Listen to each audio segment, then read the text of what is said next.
One.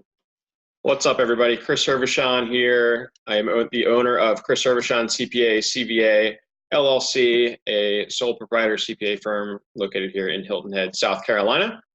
And with me today is Chris Johnson. Chris Johnson is a coach to marketing agencies, and today we've got some interesting topics teed up for you. So, good afternoon, Chris. How are things? Good, yeah, good to be on your blog today, your show. Well, I appreciate it, as always. So Yeah. today, first thing that we wanted to talk about is when is a good time for a marketing agency to start thinking about hiring?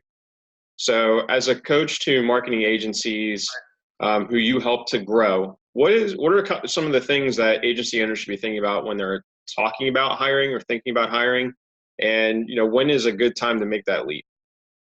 Okay, yeah. So I guess if you're at the very beginning stage, if you're just a sole proprietor, single solopreneur, and I guess you could call it, maybe you're at the freelancer level, then it's kind of tricky. What you need is quite a bit of sales actually at the beginning, and it can be a very difficult balance for a lot of those freelancers to make the jump from freelancer to agency. They have to start to really build up their sales pipeline, and so that'll be the number one focus, is making sure you have enough leads and also very high quality, high ticket clients. If you don't have that, then you're dealing with all sorts of little small jobs, and you can't really focus on the sales side properly, and you can't really focus on the development side either. So you have to really, to lift yourself up to the agency level, you do need to start saying no to those smaller jobs, and you do need to start saying yes to the high ticket jobs, and really start focusing more on bigger clients.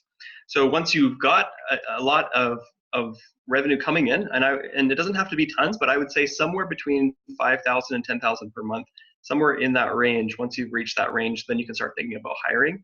And that would usually be at the very beginning, probably a virtual assistant to help out with some of the administrative tasks, and maybe a developer or a designer, somebody that can start helping out with the load of the actual work, so you can focus more of your time on sales, which is the area that's going to really start to scale your agency more. So that's where I would focus.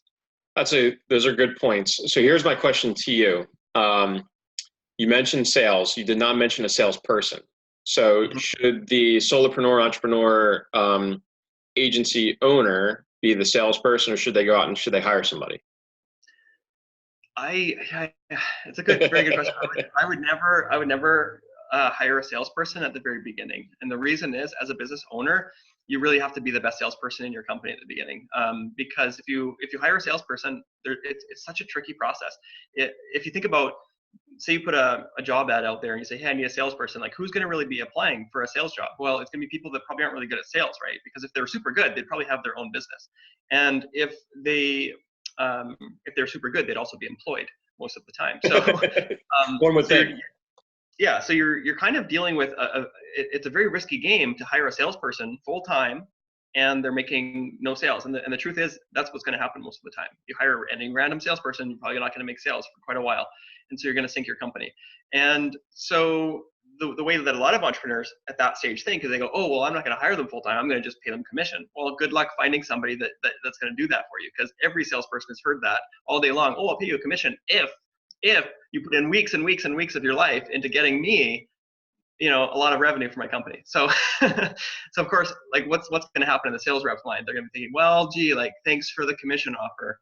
I'll think about it, and maybe even if they say yes, they'll be around for a couple of days before they get bored probably, and then they'll go to somebody that actually wants to pay salary. So that's the kind of situation you're dealing with. And so I highly recommend that the owner of the company is really taking charge of their sales. And that's just how I see it, is that's your job as a business owner at the very beginning stages of your company. You are responsible for sales. If you don't bring sales into your company will not exist. So it's really important for business owners to take charge of that.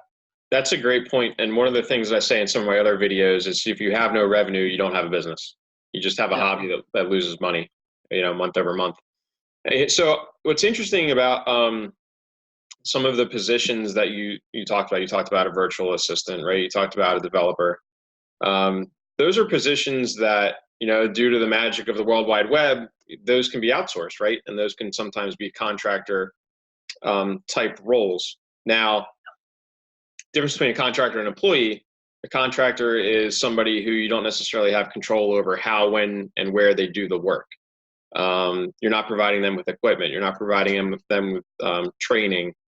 And so the benefit of that for an agency owner is, one, you can hire those people, you can hire top talent, as a one-off type project type scenario where you're not going to be saddled with that weekly, monthly, semi-monthly, whatever it is, payroll burden where you've got to, make sure that you've got enough cash in the bank to, to cover that cost for those employees. But number two, what it also does is it offloads, the portion of the employer payroll tax to the contractor. So it actually makes it cheaper for the agency to hire contractors than to hire employees, all else being equal, right? If you're just talking about kind of like an hourly rate or something like that. So that's one of the things to think about. And we need to be really careful about how we classify those people, right? Employees versus contractors. That is a sticky issue for the taxing authorities because of the tax issue. And so you want to make sure that you're really positive about how they're going to be classified, employee or contractor. One of the other things I wanted to ask you about, so I pulled some metrics, some benchmarking metrics around revenue per employee for advertising agencies. Last 5 years, 2,000 company sample size. Would it surprise you if I told you that the average revenue per employee is $255,000? $255,000 per year? So in other words, if your agency is $1 million revenue agency, on average, you'd have 4 employees. Okay. Yeah, that sounds high to me. Sounds high? It does sound high. Is that the average? That is the average, last 5 years. Last 12 months, 180 company sample size, 193,000. So that's a little bit more, that's working your way a little bit more toward normal. But I think that speaks to the contractor versus employee conversation. Contractors or employees? Those are employees. But I think that speaks to the contractor versus employee discussion that we're having, right? Is if you're not hitting those sort of revenue numbers, that's when you would want to have more contractors than employees because, one, they're going to be cheaper and you're more likely to have that project type work where you can do the one-off type stuff where you don't need somebody who's going to be there full time if you don't necessarily have the revenue to support it. What do you think? Well, that's really good data. That's why I recommend people to talk to Chris Herbishon when it comes to I appreciate that. Yeah, that's awesome. Because what I say is what I teach people is to avoid contractors to a certain degree. Like try to build your agency revenue up high enough that you can support full-time staff as soon as possible. And the reason is the problem with contractors is you're basically pissing off your clients all the time. The stability, the stability of contractors is really, really low. Plus, they've got their own priorities. They have to prioritize their own big fish. They've got this big whale client that's paying them huge amounts of money, let's say. So of course they're prioritizing this big client, and they've got this little side job coming in from you, and you're like, hey, we've got this urgent deadline tomorrow, and they're just like, well, I'll try to get to it. I'll do my best. And you're like, oh, good. But then, of course, they miss the deadline, and you're wondering, well, gee, like, is this a really bad contractor or whatever? But they're doing their best. They have to please their huge clients, and then on top of that, their stability can be very, very low in the sense of maybe they have a full-time job somewhere else too, and first thing to go is their side income is the first thing to go when push comes to shove. There's an emergency at home or whatever. They need to have some vacation time off or whatever. Like, you're not really in control of any of that, and so when you're trying to promise deadlines to clients, you're going to be looking really bad all the time with contractors. It's very difficult to change that unless you give those contractors pretty much full-time work, which turns them almost into an employee. So from an accounting perspective, how does that work from your perspective? If let's say I have a contractor and I load them up so that they're working like long days all the time, is that an employee at that point, or what's going on with that? If most of the work that they're doing is for you, it's an ongoing long-term type thing. It's very likely that at that point you're probably giving them guidance. You're probably supervising them at least to some extent. And one of the tests that the IRS is going to look at is this one-off type work. How often are they? What's the duration of your engagement? What's the duration of your relationship? Things like that. You're going to fail that test.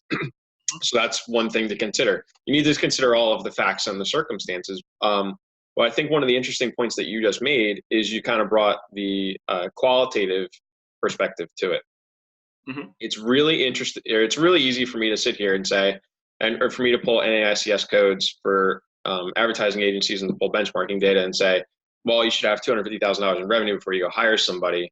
The reality is that's just benchmarking. Those are just numbers. That's not necessarily the only thing that you should be looking at. You need to be looking at the qualitative side too, because at the end of the day, you need to be producing the best product and the best result for your client. And Yeah. maybe that's not having this hard and fast line that says, oh, I'm only going to hire contractors until I hit $250,000 in revenue. So Mhm. I think that's a good way to bring it full circle is you need to consider the qualitative aspect of this and the quantitative aspect. Mhm. Benchmarking is not um, uh, an end all be all by any stretch of the imagination. It is just a way to put context around where you are and maybe where you should be. But there are no hard and fast rules in benchmarking for sure. It's good. Yeah, it's really good that you said that. I have a question about that benchmark. I don't know if you Yeah. have the answer. Is that benchmark based on ad spend at all, or is that mostly like project revenue? Like, because that makes a big difference. Because if you're working on projects, that number sounds high. But if it's ad spend, like if it's an advertising company, then that sounds maybe reasonable because the majority of that money is actually going into, let's say, Google ads or Facebook ads or all sorts of different advertising channels. So a lot of that money isn't even going to be coming into the agency at all. So I'm just curious what. Great, but that is an incredibly good question. This is based off of gross revenue, and Okay. the interesting point that you're making is, say you're a digital agency and you're running on the what I call the old way of operating, where you're marketing up digital ad spend by 15%, and then that's gross revenue, but you've also got the offsetting cost of sale. Hmm. Then yeah, you're right. You're 100% right. Your gross revenue is probably going to be inflated for sure. Hmm. Um, But I think that also speaks to why we're seeing that number trend down. So the last 5 years, the average is 255,000, but last 12 months, it's only 193,000. I think that's a function of seeing that more change, right? We're seeing more, or at least I am. This would be a great question for you too. More value-based billing, more monthly flat fee as opposed to, what are you spending on ad spend? And that's certainly what I talk to my clients about is, you know, charging based on the ROI that you're delivering for your clients. But then if you're going to do that, you have to be able to quantify the value that you're bringing to your clients. So, you're creating value for your clients, they're creating value for you in the form of higher fees because you can justify it now. Hmm. That makes sense. So yeah, I'm just curious within those stats, there's probably all sorts of different types of revenue models For and sure. For structures sure. and teams and everything, right? Because an ad agency that mainly focuses on brand development, like brand design and packaging and that kind of stuff, could be a very different type of company than somebody that's doing ad spend type stuff.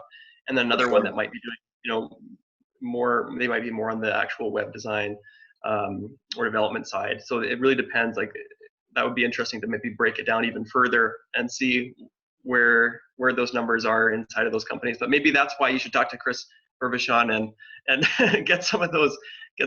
industry benchmarks. I think that actually those benchmarks, by the way, are really useful to any ad agency or web design agency or marketing agency. Any of those companies would benefit a lot by, I think, diving in deeper into those numbers. I think so. For Is sure. that what? Yeah, do you have access to quite a bit of that type of data? Indeed, I do. So those numbers I just gave you were for advertising agencies, and that's over 2,000 companies over 5 years. So that's a fairly broad sample size, right? Now, so that's one NAICS code. Now I just pulled it for another one for marketing consulting services, and this is interesting too. Last Mm-hmm. 5 years, 1,100 companies, revenue per employee is 160,000 on Oh, average. Yeah, so that's getting more down into that realm of 10 grand, 12 grand a month, something like that. Well, a little bit. I mean, a little bit higher, but close enough for government work, right? yeah, So it really kind of depends on the model of your agency and exactly what you do and exactly how you deliver your services. Those numbers are going to be different, especially it totally depends on your revenue model and yeah, how you're billing clients and how that's going to work to flow into those. So you have an apples to apples comparison of those benchmarks. yeah. That makes sense.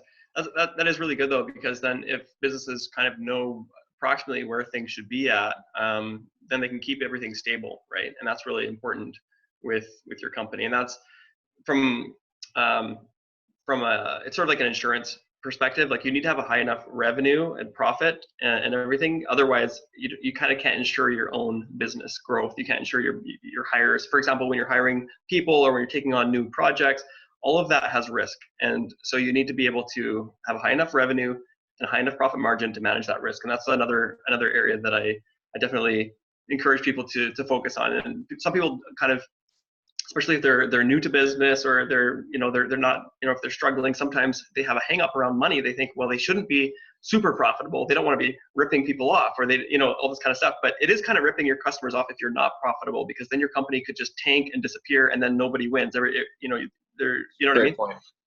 Great point. So it's weird how making profit can actually, like, it sounds selfish, but profit is like food, right? Like to a company, like if you don't eat your food, you're not any good to anybody, right? And so that's how it is for companies. They need to make those sales, which is kind of like food. You need to make that profit, which is really going to ensure your growth and ensure your stability. And that's all, that's going to make you stay around for the long haul. And 100%. On that topic, just because we're on that topic of stability, because I've been helping businesses for about 12 years now, and I was really surprised at some companies would fail sometimes and some companies would succeed. And I'm just like, well, what makes the difference between that? And I found two things that made a really big difference. One was the passion of that person, like how emotionally dedicated really are they to that? Like how much of a, do they get a lot of enjoyment from what they do? If they do, then it's going to be a more self-sustaining cycle for them to keep going to work, even if things get tough. Yep. And then the second thing that was really big was their network. And what I mean by network is how natural is it for them to be able to basically connect with the right people? For example, a retail store does a lot better. They're going to be a lot more stable than just an online store. So just having a physical presence enables that there's going to be customers coming in the door every day. There's going to be people seeing your branding as they drive past your retail store.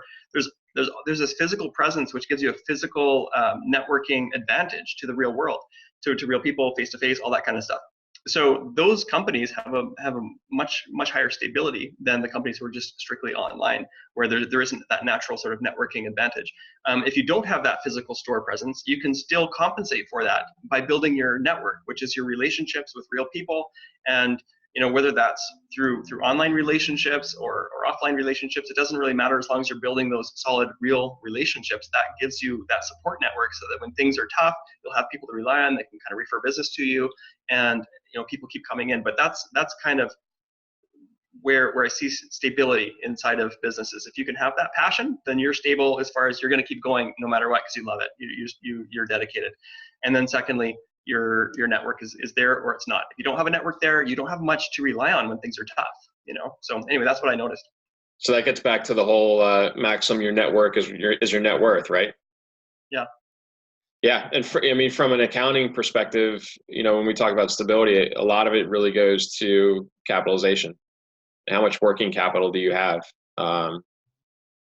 One of the things that I always say is, especially when you're just starting out, if you don't have enough capital to sustain yourself for some period of time without any sort of meaningful revenue, mm-hmm. what you will not allow yourself to do is allow your strategy to play out, or definitely not allow you to iterate your strategy. So it's very uncommon, the businesses that I work with, for right out of the box for them to have a strategy that's fully baked, successful from day one, we're good to go, right? There's some sort of iteration that has to happen. You need to figure out what works, what doesn't work, how to market, because we talked about it a couple minutes ago, but you've got to be your best salesperson. And if that's not something that you have a ton of experience doing, you need to learn a little bit. You need to build your network. You need to understand how to market to people, how to network with people, how to present your services. So having the proper level of capitalization when you get started, that will allow your business to stay around long enough to let your strategy start to work and start to play out. So having enough capital at the outset is huge. And then how are you generating capital going forward? So there's a couple ways to do it, right? Number one is to have revenue.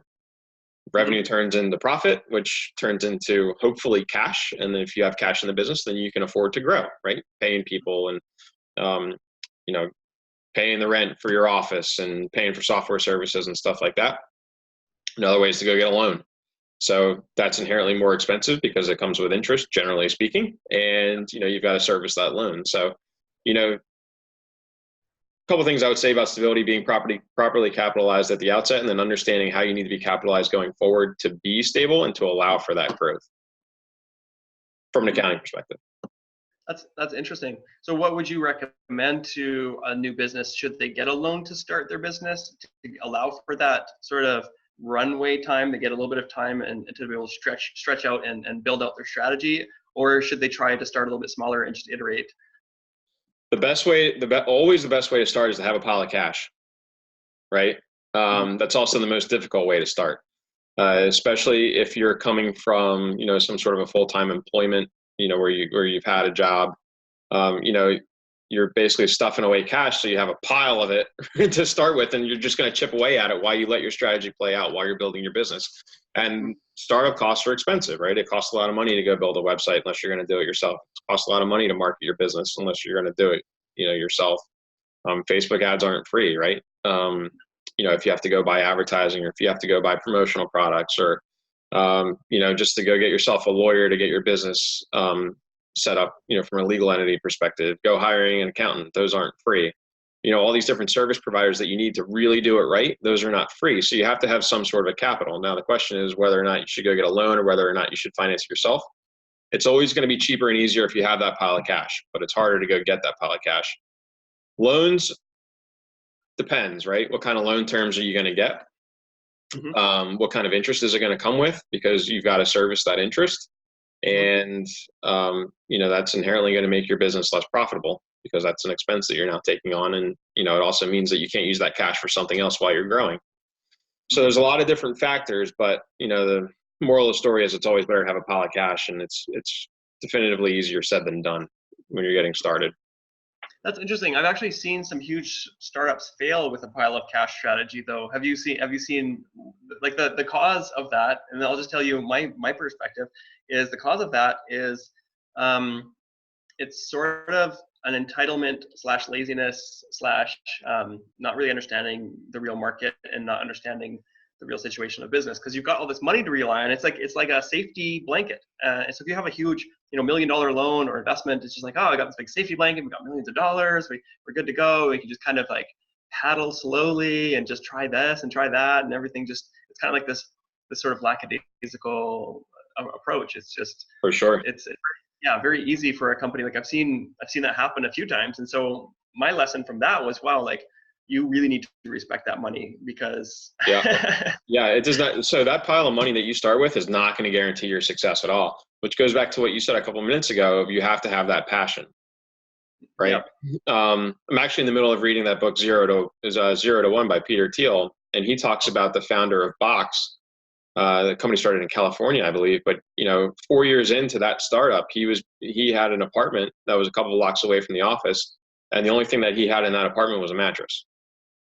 So, when you talk about being frugal and being just totally obsessed with your business and getting it started and getting it off the ground and having that passion to go and do that, that has to go hand in hand with having capital. If you have capital and if you're going to be lazy and you don't have that passion, the capital is not going to help. It's just, you're just prolonging the inevitable at that point. Yeah. I was reading some stories about companies that were misusing their cash.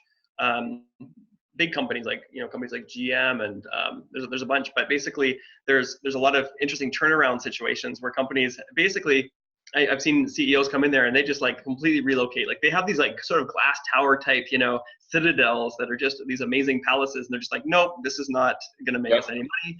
We're selling that. We're making $100 million on the property sale. Now we're going to like relocate to really frugal, humble offices and work hard, like completely shift the mindset, and maybe even fire the top management. Because what happens is it's such a common problem in the larger corporations, but it can happen in companies of any size. It's like this entitlement feeling, this feeling that, well, everything just kind of should come to us, like they owe us money, or people should just give us money. But that's not how life works. Like you don't just like build these these big glass towers and expect everything's going to function. The opposite actually happens is the workers at the bottom layers are going to resent the people in those really fancy, luxury lifestyles. And they're going to feel like, well, they don't really know what's going on at our level, and they don't really care about what's going on. And they're not even like asking us any relevant questions and helping us get through, to serve the customers. And so you end up having a huge failure in management because of that. And so that's just, I see it highly related to that problem of just having, you can have a lot of cash or you can have a lot of luxury, and it can kind of blind people, I think, from the fact that you've got to work hard, you've got to like really relate to those customers, you've got to relate to the staff, the frontline staff, the people who are actually pushing the company forward. You need to relate to those people, connect with those people. And I've seen the best leaders are actually the ones who get their hands dirty, get their feet dirty, get right into the mud with the frontline workers. And it really inspires everybody when the leader at the top of the company is right there with them, pushing things forward and getting dirty and getting rejected. Like some of the best sales teams, for example, they'll have a sales leader, and that sales leader is going to be out there dialing, cold calling just like everybody else, rather than just being like looking over the shoulder like, hey, how come you're not cold calling? Like, no, he's out there saying, hey, look, if I can call 20 businesses in an hour, then you should be able to call 20 businesses in an hour. If I can call 30 businesses in an hour, you should too, and he leads with an example. So I think those are really inspiring stories to really, push things forward. So I think as long as people aren't, I guess, relying on that cash for their, that's their salvation, that's their that's what's going to make everything better. I don't think that cash on its own does very much for people if they don't really know how to utilize their themselves and their teams. Totally true. The first question, if you're going to go use that cash reserve, first question, and you're going to onboard some sort of ongoing expense or any sort of expense, really, even if it's just one time. But the question that you need to be asking yourself is this going to help produce revenue? Mm-hmm. And if the answer is no, you don't need it, period. Mm-hmm. So, it's having that cash, it's being well capitalized that will allow you the time to be successful. And then it's actually doing the things that will make you successful. So working hard, having a passion for what you do, having a clear purpose. And then, just staying on top of that, right? Not getting complacent. That's a good point. What do you see from an accounting perspective? Like, where's a good allocation for people to usually be focusing on when they say they do get like $100,000 or $1 million loan or investment or whatever? And of course, like you said, like focus on turning that into revenue, right? So where do people succeed or fail in turning that into revenue from your perspective? Where do they succeed or fail in turning capital into revenue? Yeah.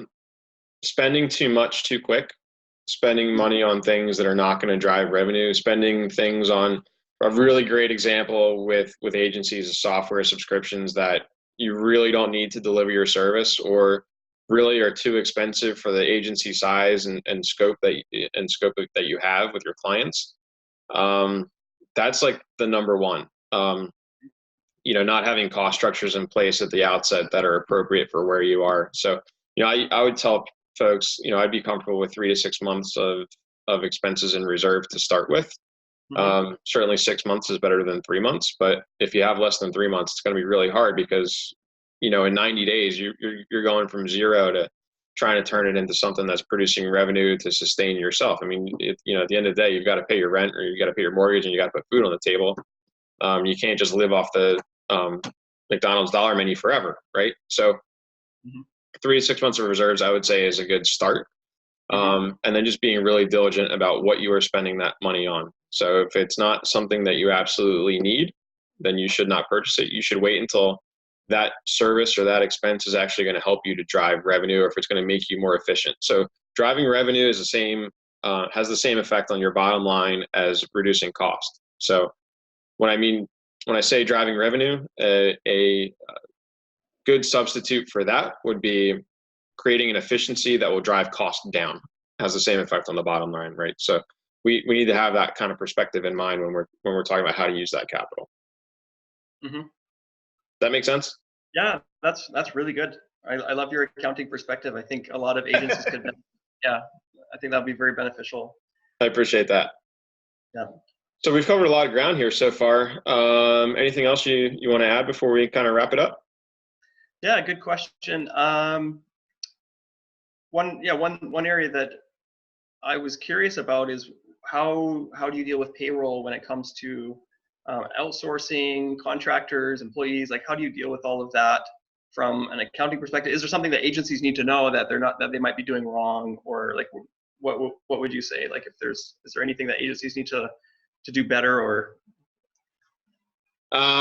Yeah. So the biggest issues I see around payroll, I think I mentioned this the last time we talked, but all of the agencies that I work with are S corps. Mm-hmm. So there are issues that come along with that from a tax perspective. An S corp owner needs to take reasonable compensation. Reasonable compensation is a very sticky subject. It is often looked at by the IRS.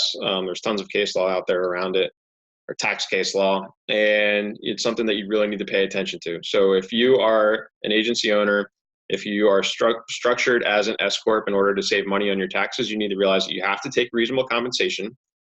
There's a whole host of factors that the IRS looks at to determine what exactly is reasonable. A good way to start judging that is, hey, do you have employees who are getting paid more than you? That's a classic red flag. What does the market bear? How profitable is your agency? Are you getting paid for performance? So if you took $30,000 out in salary last year and your agency made $100,000, but this year you made $300,000 and you still took that same $30,000 salary, like, you are now outperforming. You have outperformed yourself. Your reasonable compensation should be something higher than that $30,000 that you started with. Mm-hmm. That's another good judge. But the bottom line is, when you're talking about reasonable compensation, there is no hard and fast set of rules. It's very much circumstance based. There are a number of factors that you need to consider. And so you definitely need to talk to somebody who has experience in reasonable compensation and who can help you analyze that, pull benchmarking data, pull salary surveys, and look at what's appropriate for your specific situation. Mm-hmm. So that's one. The other piece of that is, if you're going to be an S corp owner and you're going to need to take that reasonable compensation, put yourself on payroll. It just makes it so much easier, as opposed to, having to reclassify all your distributions that you took throughout the year to salary at the end of the year, and having to be this mass rush. Number one. Number two, it helps to streamline the quarterly tax payment process, and that makes it easier for everybody. It's going to make it easier for your accountant. It's going to make it easier for you too, because you're setting that money aside during the course of the year. You're going to be avoiding penalties, and it helps to manage your cash flow a little bit better. So those are a couple things. Now, when we talk about employees versus contractors, realize that employees get W-2s, contractors get 1099s. When you have employees, there is going to be, the employer payroll tax. So employees, all else being equal, again, they're going to be more expensive than contractors, on an apples to apples type basis. But you've got to for that reason, you've got to be really careful. You want to make sure that you're not classifying employees as contractors, and you're not classifying contractors as employees. In the latter case, it's going to be more expensive for you. So you don't want to do that. And in the former case, it's going to be an IRS red flag. So just a couple of things to be aware of, as you're operating. You could go back taxes in that case. Is that the problem? Like, all of a sudden, if they find out that for the last 2 years, these contractors should have been classified as employees, now all of a sudden you've got like a big bill, and you've got a big bill, you've got penalties, and it's a mess that nobody's going to want to untangle. It's going to be a headache for you that you just don't want to, you just don't want, right? When you're operating a business, whether it's a marketing agency or anything else, you want to try to eliminate the unnecessary headaches. You want to try to eliminate the unforced errors. And that's definitely one of them. Inevitably, whenever you cut corners, it turns in, especially around taxes, it turns into a huge mess later. And untangling that mess, not fun. It's not fun, and it's not expensive. And it can very seriously hinder your business's health and viability in some cases. Yeah, that makes sense. Well, thank you. I don't know all the words that you use, like S corp and quote A and reasonable compensation. Those sound very outside my area of expertise. But maybe in summary, how does that apply? I guess maybe I can't. Maybe just if you could wrap that up so that it's simple. Great question. Great question. And I'm glad you asked. Probably should have covered this. So there are different types of entity structures. So you've got a sole proprietorship. That's one person owning the company, and they're going to receive all of the benefit from the company's operations. They also assume all of the risk, right?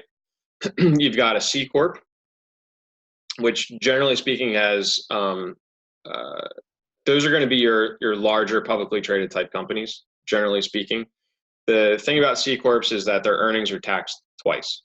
So when a C corp files a tax return, they pay tax. And then to get money out of the C corp, you've got to dividend it out, and then whoever owns the business receives the dividend, and then they're going to pay tax on it too.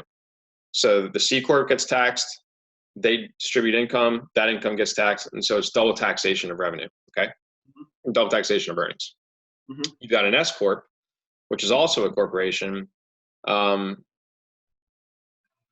it's a pass through. So an S corp files a tax return, but the S corp itself, the entity, does not get taxed. So when money comes out of the S corp, that's when when it flows through, that's when it gets taxed. So it gets taxed two ways. Number one is through the salary that the owner has to take. That's a reasonable compensation. Remember, we just talked about how employees are taxed. That those are more expensive than contractors. Same thing applies in that S corp to that S corp owner. So what the S corp owner wants to do is take dividends out of the S corp, because those are going to be taxed at a lower rate than their salary.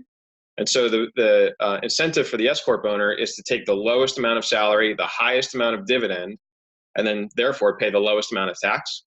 While the IRS is kind of hip to that game, so that's why they say reasonable compensation. So they want your compensation to be a little bit higher than probably you're going to want it to be in order for you to, or in order for you to not be able to kind of skirt around that tax liability. So that's an S corp, that's a C corp, that's a sole proprietorship.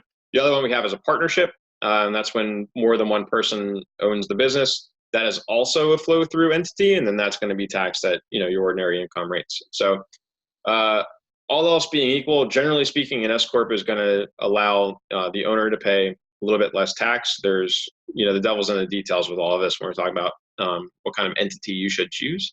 And it is very nuanced. So definitely talk to somebody who's experienced, but that's kind of how the employee versus contractor conversation ties into the S corp reasonable compensation conversation, which ties into the choice of entity and what's the best for you as far as getting the most benefit from your business. Does that all make sense? Yeah, that makes sense. It's probably a lot of terms I don't know, because in Canada we don't have a little bit different. Yeah, it's a little bit different. A little bit different. That's very, very useful. I'm sure a lot of American listeners are very familiar with the C corp and S corp side of things. Yes, and I apologize to our Canadian listeners who have no idea what I am talking about when it comes to the U.S. tax code. Yeah, well, that's good. I think that'll help a lot of agencies, especially in the U.S., with figuring out basically their situation, how they should set up their agency. So what would you recommend for agencies in that case? You mentioned a few different structures, but it sounds like S corp. Yeah, so every agency that I work with is an S corp.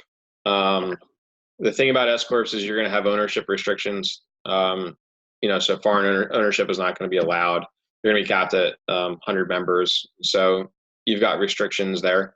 And then we've also got the new QBI deduction, which is the qualified business income deduction, which is also commonly referred to as Section 199A, that came out of the 2017 tax law that we had here in the U.S. That's well beyond the scope of this conversation, but if anybody who's watching this is interested, I did a whole video on QBI deduction for marketing agencies. But generally speaking, the marketing agencies that I work with are S corps. There's a reason for that, and it's generally because their ownership structure, their ownership structure and the way that they operate, it's going to allow them to save money on tax. When we talk about benchmarking, here's another stat for you. 78% of all agencies are less than 10 people. So you don't run into that 100-person cap. You're generally not going to have foreign ownership in a marketing agency that's that small. So that sort of S corp structure works well, and then it also allows them to save money on tax, which in a lot of cases is significant dollars. Okay. And what would you suggest to people that are international, like say they have people in Canada and the US and maybe France or something like that? Like, what would you recommend to those companies if they're trying to start up a company in the US? What would those agencies do from your perspective?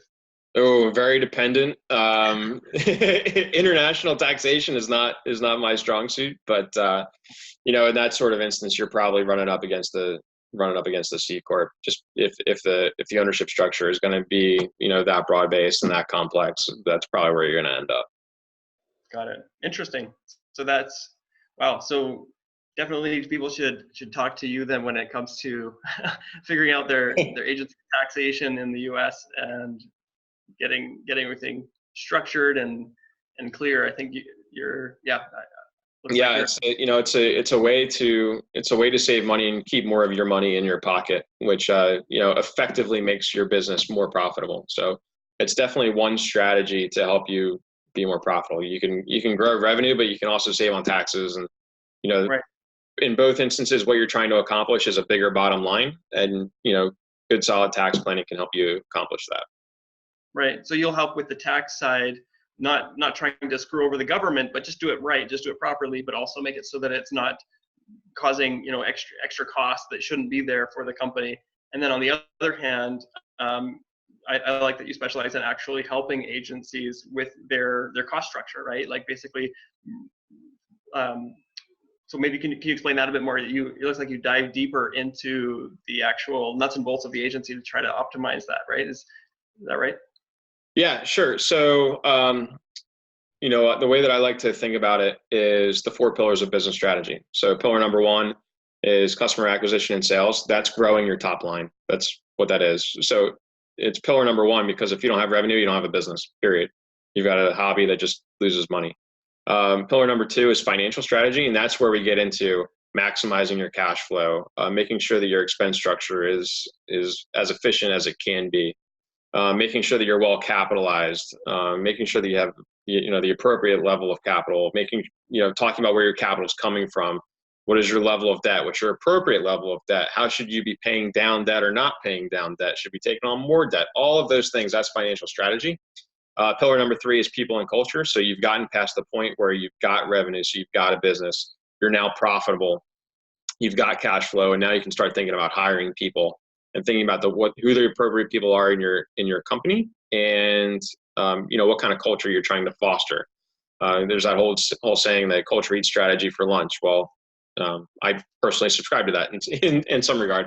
And then pillar number four is risk management. So you've got this mature organization now. It's profitable. You've got people. You've got culture.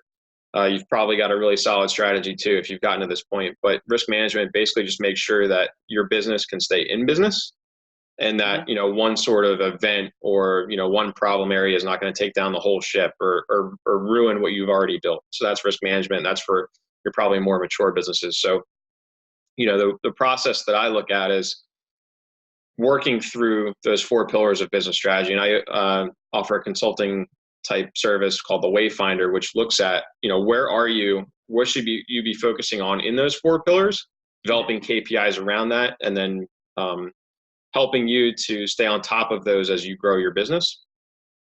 And then we've got obviously our yearly tax engagement, which is preparing your taxes and also doing tax planning throughout the year to make sure that you're going to pay the lowest amount of tax possible, because that's more money in your pocket, right? But also staying well within the confines of government regulation, because we don't want to get anybody in trouble. So there's certainly a lot of opportunity to plan for taxes, and that's just one piece of the puzzle, right? So it's all those other things, and then combined, that's a fairly powerful thing if you can think about everything holistically like that. That's good. So you break that down for agencies then, so I wrote down profit, people, culture, and risk management. Those are the four main pillars that you break down and in detail when you consult with agencies. Is that right? Sure. So if we're going to go through the Wayfinder process, the first thing I'm going to ask you is, how much money do you want to make from your agency per year? So let's just say that it's, I don't know, $100,000. Mm-hmm. Okay. So I go pull my benchmarking report, and I still have it up in front of me here. Average margin is going to be, I'm going to call it 10%. So if you have 100,000 in revenue, that's generally going to equate to 10,000 in net profit. Okay. So if you're operating at that level, that's what you can expect. So if you're telling me that you want to make $100,000, your revenue now needs to be $1 million. Mm-hmm. Okay. So are you there? And if the answer is no, well then, we need to be working on that first pillar, which is customer acquisition and sales. You need to be growing that top line. You need to be growing your revenue. Mm-hmm. And then quantifying that. So you're at 100,000 now, you need to get to $1 million. What are all the metrics that we're going to track around customer acquisition and sales that you can pay attention to, that we're going to talk about every single month, that you can affect to turn your revenue from the revenue that you have into the revenue that you want? So that's tracking your leads. Where are they coming from? That's tracking, how long it takes to turn a lead into a paying customer. That's, talking about how many visitors do you have to your website? Where are they coming from? So how are you funneling visitors to your website? Are those visitors turning into clients? Is that turning into revenue? If you're blogging, how many people are reading your blog? If you're YouTubing, how many people are watching your videos? So all of these marketing metrics are what we're going to track. And we want to make sure that if we're thinking about it as a trend line, we want to make sure that it's traveling up and to the right. It's steadily increasing, and we want to make sure that that's also correlating to revenue. And if it's not, we need to be doing something else, right? And so we kind of, once we have fixed that revenue problem, once we've gotten you to that $1 million, once you're operating at a level where the revenue can sustain what you want to take out of the business, then we start talking about financial strategy. So you got to your $1 million in revenue, but you're not getting the $100,000 out in profit. Why is that? And that's financial strategy, talking about what is your optimal cost structure? What should you be spending money on? What should you not be spending money on? How can you be more efficient to drive down those costs? And then we keep iterating through that. So your revenue is good. Maybe your profit margin is 12% and not 10%. So you're actually more profitable than the average agency. So we've gone through financial strategy now. Now we're into people and culture.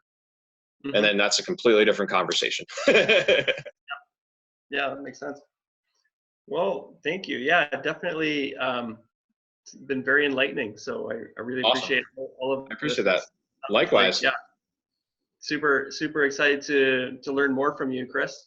Yeah, so likewise. These conversations are always fun. Yeah, it's good. Where can I learn more about where can the audience go to learn about your vlog and everything? Yeah, sure. So you can catch me on YouTube. Chris Hervishon, CPA, CVA. You'll find me right on there. There's a number of videos out there that kind of expand on what we talked about here today. You can find me on my website, betterwayscpa.com. Facebook, LinkedIn, Instagram, Pinterest, Quora, basically all of the internet. So by all means, you'll find me. What about you? Where can people find you? Yeah, the best one is upscalemethod.com or Facebook. I'm also on LinkedIn. But yeah, upscalemethod.com is good. Basically, if you want to see my YouTube videos, that would be just look up Upscale Method. I guess just you can search for it, and you should see it when it'll come up. Awesome. Anything else? Well, no, it sounds really good.